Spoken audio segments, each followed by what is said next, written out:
अस्सलाम वालेकुम। आज हम arthritis of the knee joint के बारे में बात करेंगे। मेरा नाम डॉक्टर यासिर है। मैं एक ऑर्थोपेडिक एंड स्पाइन स्पेशलिस्ट हूँ। मैं पिछले 10 से 15 साल से ऑर्थोपेडिक के शोबे से वाबस्ता हूँ और knee arthritis one of the most common causes हैं जिसके साथ मरीज़ हमारे पास आते हैं।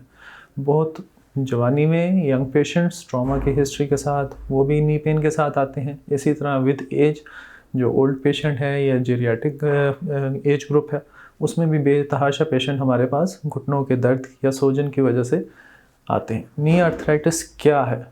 आज जो हम मेन नी आर्थराइटिस के बारे में बात करेंगे वो ऑस्टियो आर्थराइटिस है, जो नी के वियर एंड टियर की वजह से होता है, जिसमें कार्टिलेज डैमेज हो जाता है। जो नरम हड्डी होती है हड्डी नी जॉइंट की, वो डैमेज हो जाती है।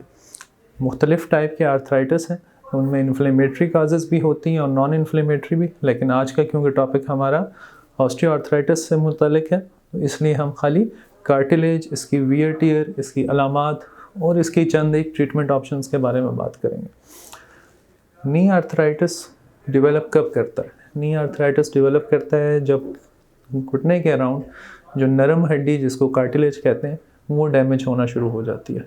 वो किसी इन्फेक्शन की वजह से भी हो सकती है, रेपिटेटिव ट्रॉमा की वजह से भी हो सकती है, या यूज़ की वजह से एज के साथ उसमें चेंजेस आना शुरू होती हैं और वो आहिस्ता आहिस्ता ख़राब होना शुरू हो जाती है। उसका साइड इफ़ेक्ट क्या होता है कि जब नी आर्थराइटिस ये आपको एक कुशन देता है घुटने में, अगर ये कुशन ख़राब हो जाएगा, जगह जगह से नरम हो जाएगा तो बोन के साथ टच करेगी। इसी वजह से जब पेशेंट हमारे पास प्रेजेंट करते हैं तो वो ज़्यादातर घुटने के पेन, स्पेशली अंदरूनी साइड पे, उसके अलावा स्वेलिंग के साथ हमारे पास पेन करते हैं। एक और जो ऑब्वियस काज होती है वो क्रेपिटस है, आवाज़ आना घुटने से। पेशेंट अक्सर कहते हैं कि मेरे घुटने से स्पेशली भागते हुए, सीढ़ियाँ चढ़ते उतरते हुए आवाज़ आना शुरू हो जाती है।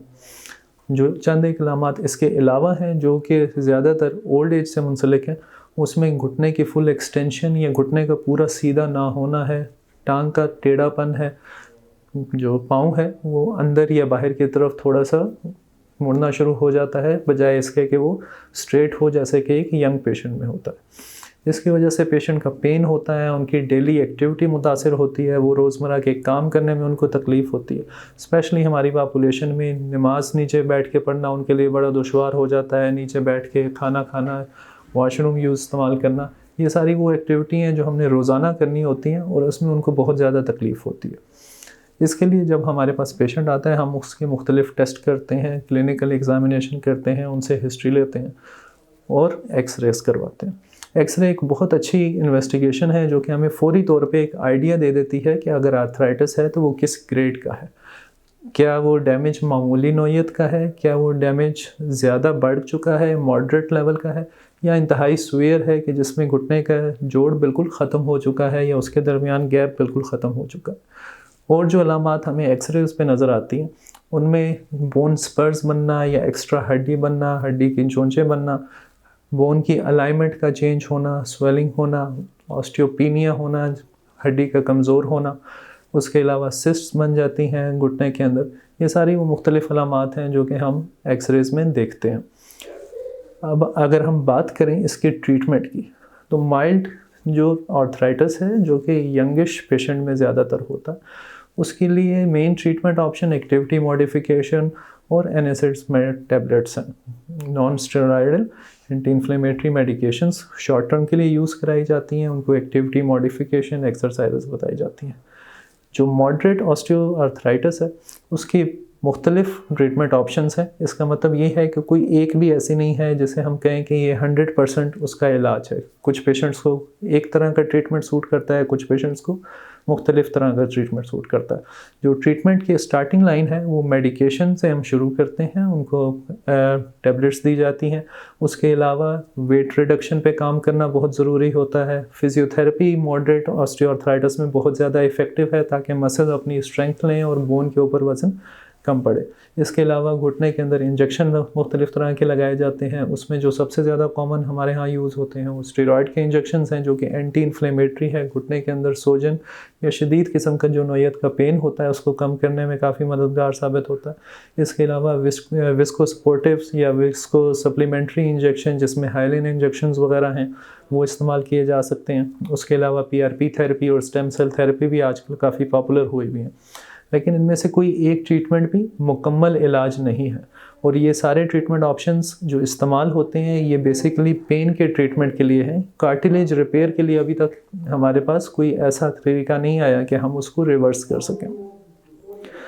कुछ पेशेंट्स जो कि इस मॉडरेट की स्टेज से निकल चुके होते हैं और उनका बड़ा सीवियर आर्थराइटिस होता है, उसमें जो हमारे पास ऑप्शन होती है वो सर्जरी की होती है। उसमें हम टोटल नी रिप्लेसमेंट करते हैं। टोटल नी रिप्लेसमेंट क्या होती है? उसमें हम जो हड्डी का ख़राब हिस्सा है उसको रब ऑफ करके उसको शेव ऑफ कर देते हैं, और उसके ऊपर एक एल्युमिनियम एंड टाइटेनियम अलॉय का होल सा चढ़ा देते हैं, और दरमियान में एक सपोर्टिव इलास्टिक सपोर्ट रख लेते हैं। उससे जो घुटने की अलाइनमेंट है वो बेहतर हो जाती है, पेन बेहतर हो जाती है। और ये पिछले 10 से 20 साल की ऑर्थोपेडिक की बहुत ही कामयाब सर्जरीज़ में से एक है, क्योंकि पेशेंट जो बेड बाउंड हो चुका होता है, जो अपनी नॉर्मल एक्टिविटीज़ नहीं कर पा रहा होता, उसको हम फ़ौरन अगले दिन से मोबिलाइज़ करा देते हैं, चला देते हैं। लेकिन again it is a major undertaking, क्योंकि एक मेजर सर्जरी है। इसलिए ऑल द मोर रीज़न कि आप आर्थराइटिस के बारे में शुरू से जानते हो, उसकी जो केयर है वो आपको पता हो, ताकि हम उसको अगर रोक ना सकें तो एटलीस्ट स्लो डाउन कर सकें अपनी डाइट मॉडिफिकेशन से, अपनी एक्टिविटी मॉडिफिकेशन से, फिज़ियोथेरेपी के ज़रिए, और इसी तरह चंद एक मेडिकेशंस के ज़रिए। उम्मीद है कि आपको आज की टॉक का फ़ायदा हुआ होगा। अगर आपको आर्थराइटिस ऑफ द नी के बारे में कोई भी क्वेश्चन हो, कोई भी क्वेरी हो, या आप अपना कोई एक्सपीरियंस हमारे साथ शेयर करना चाहते हो, तो कमेंट सेक्शन में ज़रूर बताइएगा। हम आपको मेडिकेशन तो नहीं दे सकते, लेकिन हम आपके एक्सपीरियंस ज़रूर अपने साथ शेयर करेंगे, और उसमें कोई हेल्प कर सकते हुए तो हम ज़रूर करेंगे। बहुत शुक्रिया।